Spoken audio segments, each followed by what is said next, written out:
செவ்வாய் கிரகமே ஒரு பாதிப்பை ஏற்படுத்தக்கூடிய கிரகமாக இருக்கும் பொழுது அந்த செவ்வாயை கோபப்படுத்தக்கூடிய சில செயல்களை நம்ம செய்யாமல் இருப்பது நல்லது.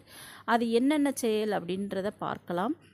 முதல்ல செவ்வாய்க்கிழமை நீங்கள் நகம் வெட்டக்கூடாது, முடி வெட்டக்கூடாது, ஷேவ் பண்ணக்கூடாது. செவ்வாய் பகவானின் கோபத்திற்கு ஆளாக நேரிடும்.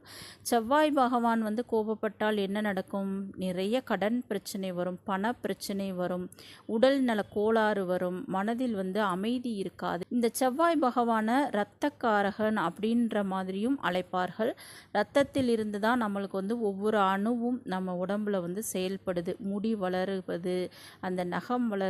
அதனால தான் அந்த செவ்வாய்க்கிழமை முடிய வெட்டக்கூடாது, அந்த நகம் வெட்டக்கூடாது. இந்த காரியங்களை நீங்கள் செவ்வாய்க்கிழமை செய்கிறதுனால உங்களுக்கு அந்த செவ்வாய் பகவானின் பாதிப்பு அதிகரிக்கக்கூடும் அப்படின்னு சொல்லப்படுகின்றது. பணப்பிரச்சனைகள் வரலாம், உடல் நல பிரச்சனைகள் வரலாம்.